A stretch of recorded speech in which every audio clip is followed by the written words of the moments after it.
Let's get into it. Let's talk about Europe. Let's talk about America. Let's talk about Vladimir Putin. We're going to answer a very fundamental question tonight on the show, which is why is Europe and frankly the United States terrified of Russian President Vladimir Putin? Hint, it's not actually about hypersonic missiles. It's not about his heavy weapons or his takeover of Ukraine. It's none of those things. No, it's none of those things. The answer actually might surprise you. But first, some context on all of this. The fear of Putin was on full display yesterday. You may have noticed that simultaneously, Boris Johnson of the UK and President Biden of the United States announced a new front in the NATO war against Russia. It was simultaneously a continued attack on the collapsing middle class across the world of both Europe and America. In the United States, the middle class is almost non-existent at this point. It's been virtually decimated. Even though these politicians pay lip service to it, right? President Biden runs on the power of the middle class, and yet, they're doing nothing to help the middle class at all. In Europe, it's declining rapidly, the middle class.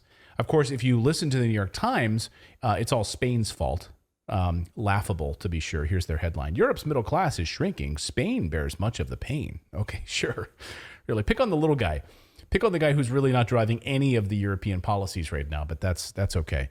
Of course, Biden and Boris Johnson didn't frame it that way. They don't frame it that, hey, all of this money we're sending to Ukraine will ultimately destroy our way of life. They don't say that. Instead, they don't even admit that it's going to destroy the middle class, upend the liberal world order. No, instead they actually blame Vladimir Putin time and time again for this. It's Putin's fault, of course, that we need to send billions of dollars to Ukraine. It's his fault that we need to shell out all of these weapon systems. It's his fault that you need to go further into poverty and can't get food on your table and can't pay your electric bills. It's all Putin's fault, right? That's what they've been telling us. In fact, to remind us of this, Boris Johnson flew to Ukraine, and again yesterday made their position incredibly clear, the UK's position. It's Putin's fault that we have to suffer, and make sure that you do not push for a peace settlement. Listen. We in the UK will not for 1 second give in to Putin's economic blackmail. We're paying in our energy bills for the evils of Vladimir Putin. The people of Ukraine are paying in their blood. That this is not the time to advance some flimsy plan for negotiation with someone who is simply not interested. You can't negotiate with a bear while it's eating your leg, and you can't negotiate with a street robber who has pinned you to the floor. Today I can tell you that more artillery, more ammunition is on its way. Oh, okay, great. So more ammunition is on its way. More artillery is on its way. Do not, under any circumstances, call for peace. Again, I'm here to remind you, don't call for peace. Remember, I visited about 4 months ago, Boris Johnson, to remind you not to have peace settlements. Don't do that. Do not do that. We're going to continue to send you more weapons, but we're standing strong. And the UK, the reason our energy prices are going up is because it's all Putin's fault. So almost at the same time Boris was speaking, these flags started showing up all over British social media, and now they've gone viral around the world. Here it reads, "You'll be cold in the winter because they need it more." Although Twitter is marking these as harmful content. Yeah, so now it's harmful content. Yes. Purportedly showing these London billboards. They're probably fake photos. But it really doesn't matter if they're just mock-ups or if they are real, does it? Does it really matter at all? Because the message... Because the sentiment is absolutely what they're trying to... They're just saying, we're going to pay for it in gas, so you'll be a little colder. Yeah, they've gone viral, right, because they've struck a nerve. They've struck a nerve. So it really doesn't matter if these are actual London billboards or not.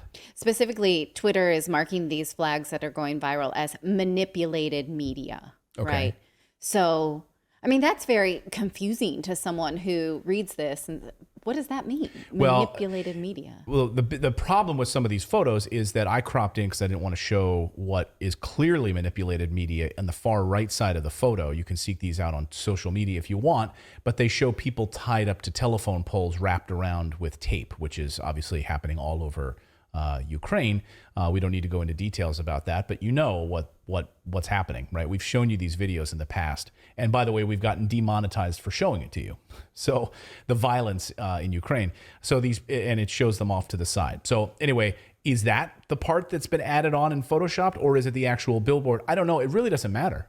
It's a distraction because the message is viral. It struck a nerve. It tells a fundamental truth that these Western governments believe, which is that we're going to hurt Putin by making it illegal for Americans and Europeans to buy Russian energy. That's what the sentiment is. For the Western world, it's going to be a massive moral victory for us, right? That's what they told us. That's what President Biden told us. We're going to feel great about ourselves morally, right? Don't you feel great about yourself because you're paying more for energy bills and your water bills and all of it? Don't you feel better about yourself because it's going to hurt Putin? That's the way they want you to feel about it. Even if it were a little bit colder. Let's go ahead. I was just going to say the whole time I'm pumping gas now, I'm like, oh, yeah. Giving it to them. Yeah, give it to them, yeah. Take more of my money. Take that. Take my pump. I'm even going to pull it out a little bit and pump a little bit more in, even though it tells me not to. Just a little couple more drops. You're not supposed to do that. And then you smoke a cigarette and you throw the butt right down in the gasoline. Yeah. You guys. Take that, Putin. Don't do that either. Don't do that. That's manipulated media. Yeah, so even if it were a little bit colder this winter and we can't eat food, you need to feel better about yourself. At the same time, it will be a crushing defeat for Putin because they keep telling us that he deserves it, right? He's the one that deserves this. In France, the same thing. Emmanuel Macron yesterday told his citizens to get ready for a brutal winter. Here is Emmanuel Macron. Macron warns French sacrifices will be needed as tough winter looms. But not for them, not for anybody in this room, right? No, I bet stay Emmanuel nice Macron, and warm and have all of their jus with just all like of we saw their in meat. just like we saw in Sri Lanka, right? When they stormed the palace in Sri Lanka because of the corrupt government and the people said enough is enough is enough. We are not paying these high petrol costs anymore. Yeah. You are putting these crazy Russian sanctions that's leading to what we're dealing with here in Sri Lanka in part, not all of it, but corrupt government. They storm the palace. They get inside the palace where there's been record temperatures, super hot, right? They can't pay for air conditioning. They get inside the palace and it's super nice and chill and cool. Really nice. Yeah. Right. All kinds of foods that the people of Sri Lanka don't have access to. So, let them eat cake. In France, they've also had these famines before while royalty ate just fine. So Macron. Well, can I say? Go ahead. I was just going to say really quick how bad his analogy is, though, because he said you can't negotiate with a robber who has you pinned to the ground. That's literally all you can do with the robber. I was thinking of the same thing with a bear. Like if a bear has your leg, if you had bear spray or you had another piece of meat that you could toss to him, he'd leave you alone. Maybe I'm just saying. I don't know. So his analogies they don't even make sense. Or I don't understand what you're saying about the bear either. So or a thing of honey. Move on from anyway. All right, let me get back to Macron. So Macron took it a step further and declared that we now have an end of abundance. Yes, he actually said this. We are now at an end of abundance, and it's your moral obligation to embrace this end of abundance. What we are living through is a time of great upheaval, he said, and an end of abundance. Listen. What we are living through is a time of great upheaval. Firstly, because we are witnessing, and not just since this summer, but over the past few years, the end of what we might have seen as abundance. And for those who enjoyed it, it is also the end of a carefree time. Our freedom, the liberty to which we have grown accustomed to in our lives, has a price, and sometimes when we have to defend it, we have to make certain sacrifices as we fight to defend it. That very well may be true, but then I don't want to see you in your Louis Vuitton suits, right? But don't even give him the benefit of the doubt. If that's even true. It very well may be true. For who is the thing, right? You're making these decisions that will hurt the poorest people first, will cost lives. Right. Again, as we talked about in yesterday's show, cold weather kills more people than hot weather. Right. So when winter is coming and you're saying, well, you just won't need to be as warm, that's for them, right? But the poorest amongst us will die from this. Alexander Linson in our chat says, Animal Farm all over again. Yes, right? Yeah, it is. You'll suffer because Putin deserves it. And again, why? Why is no one asking and questioning? I mean, our show, we are questioning these leaders, but why is no one else standing up? And he just won a re-election, by the way. We're to believe that he has that much power over the entire world. Right. So Putin is to blame for all of it, right? He's to blame for your rising energy costs. He's to blame for the fact that you can't get food. Putin is to blame for your family's inability to get health insurance. He's to blame that fitted sheets are not wide enough to fit king-size beds.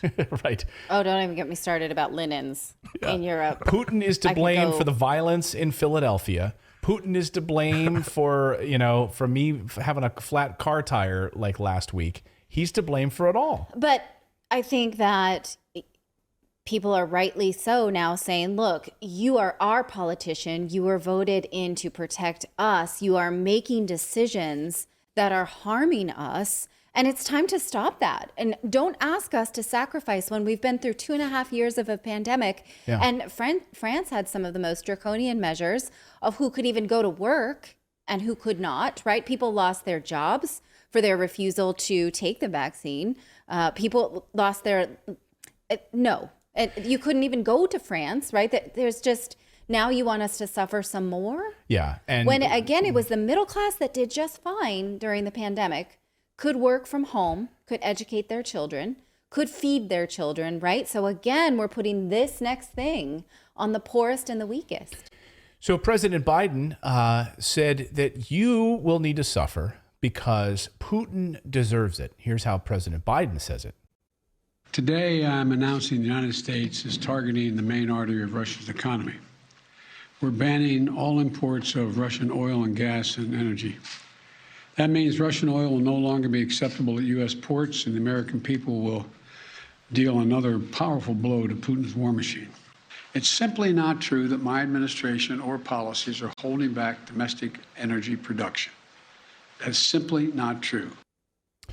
So, of course, that's a lie. Two things emerge from that soundbite that I want to address. One is what great liars these politicians are, right? They're seasoned in it. Here you have Biden telling us that his administration did not enact policies to curb domestic energy production, which is a is it bald-faced lie or bold-faced lie? I think it's bald-faced, right? I always said bold, but then, I always said bold. And then somebody's like, oh, nope, it's bald. Bald-faced. Okay. I'm pretty sure it's bald-faced liar. Yeah, it's bald. Bald. Thank you. So he did. He shut down immediately the Keystone XL pipeline, right? Mm-hmm. He immediately, and then he also shut down all new energy leases and new permits on federal land, right? Yes. And then the other thing that emerges from this soundbite is how unified Western leaders are in trying to use Putin as their scapegoat for their failed policies, which gets to the heart of what I want to address in this. After this speech, you had Republicans and Democrats praising him for his tough stand against Putin. Almost all of Europe applauded Biden's tough stance, the United States' tough stance against Putin. So we were going to boycott his oil and gas. European leaders in Belgium fell in love, and they fell right in line with this and did the exact same thing. Here's Ursula von der Leyen. Later today, we will present a package of massive and targeted sanctions to European leaders for approval. With this package, we will target strategic sectors of the Russian economy by blocking their access to technologies and markets that are key for Russia. We have issued now 5 packages of sanctions. The 6th one is on the table, and these sanctions are hitting the Russian economy hard, and that's what they have to do. But you're also right. When this invasion started, Europe was heavily dependent on Russian oil, gas, and coal. Doesn't she look? By the way, doesn't she look like the creepy woman from the Hawkins Laboratory in Stranger Things, or wherever she was from the first season? She does look like that actress, but let's not call her creepy. Okay. But, yes. So what exactly did Western leaders do all of this at the same time? Why did the U.S. ban more drilling of fossil fuels? Why did Germany suddenly shut down its nuclear power plants? Why did the and why did we also sell our emergency reserves to China? Yeah. Why did we sell our oil stockpiles to China when it should have gone to the United States? Why did the Netherlands suddenly enact crazy nitrogen policies that against middle-class farmers that drove them out of business into revolt, where they're dumping manure at the foot of government offices and buildings? By the way, the media is not even covering that story. Even Dutch newspapers are ignoring that story, but they're not giving up and they're still in revolt. Of course, the media is ignoring it because they're falling right in line with what the World Economic Forum wants them to do. This has been always the whole thing has been about social reorganization from the beginning. That started under COVID, and when they shut down hundreds of thousands of small businesses, and hundreds of thousands in the United States alone, they gave more power to Walmart and big corporations, took away your personal freedoms, watched as you defaulted on bank loans so they could swoop in and buy up your land and your homes because they knew you couldn't afford it, and continuing under the auspices now of the war in Ukraine and Putin. So we're continuing what we're doing under COVID, under Putin. So Justin Trudeau in Canada has been watching all of this and actively participating in Canada's decline by doing the very same things. Now, I think Canada is an interesting case study in middle-class decline because of how quickly it's happened under Trudeau. You can actually trace it directly to Trudeau's government policies. Within weeks of taking office, here he was. Watch. Hi, everyone. Last October, we promised Canadians real change right away. We promised to deliver a tax cut for middle-class Canadians by asking the wealthiest to pay a little more. Within weeks of forming government, we did just that. It was the fair and right thing to do and the smart thing to do for Canada's economy. Oh, really? Taxes on the middle class actually went up. And if you read the studies on it, which I have, by eliminating a whole host of middle class tax benefits, it actually created higher personal taxes. So the middle class suffered as a result of these policies. And therefore, you exacerbated the decline of the middle class in Canada. The exact opposite of what he just said happened. And it shrunk the middle class. Sometimes it's hard to measure these things, but not in Canada. I think Canada is a really interesting case study because it has arguably the best middle class, the wealthiest middle class in the world, or it did. As of the year 2010, Canada was named the country with the strongest and the wealthiest middle class. In fact, up until just a few years ago, most Canadians actively referred to themselves as middle class. In 2019, when compared to the United States, Canada's middle class had an average wealth of $106,000 compared to the U.S. at $61,000. Listen to that. Isn't that crazy? Yes. And Canada had a much lower percentage of people living in poverty, making less than $10,000 a year. In fact, way more Canadians lived making more than $100,000 a year. That was the norm. It was very rare to find someone who was making less than $10,000. Pretty great numbers a few years ago. But all of that started to change under Trudeau, who was following in line with these same policies that Europe and the United States have been following. Soaring housing costs, economic insecurity, contract work rather than full-time employment. Within just a few short years of Trudeau taking over, 47% of Canadians describe themselves as middle class. That sounds still kind of high, but it's actually a huge drop because just a few years earlier, over 70% of Canadians considered themselves middle class. In just those few years, it went from 70% to 47% in Canada. Canada fell in line with these green energy policies being created by the World Economic Forum. Cut domestic oil and gas production, import more than 50% of your fuel from Russia. Like, what the hell? Really? Yeah. That way you'll hit government emissions goals, right? So we all can feel good when we go to our World Economic Forum meetings with Klaus Schwab because, well, we've reduced our domestic production. We're just importing it all now. But good job, Canada. Good job, United States. Good job, Europe. You're doing the right thing. But you're importing it all from Russia and China and other places where you need these rare earth minerals and commodities, but you don't have them anymore. So you'll look good in front of Klaus Schwab and your people will suffer because you're paying more for everything. Here's how Forbes described it. Look at this. Canada, not Russia, now leading U.S. importer of refined petroleum products. So Canada, which sits on a massive natural resource deposits, imports most of their gas from other countries, makes 0 sense. But okay. And then came COVID, and Trudeau took things to the next level, seizing people's bank accounts and shuttering businesses and taking away all those personal freedoms on top of it. So, which brings me back to my original question. Why do Europe and President Biden fear Vladimir Putin? Again, it's not about the safety of the Ukrainian people. They don't care about the Ukrainian people at all.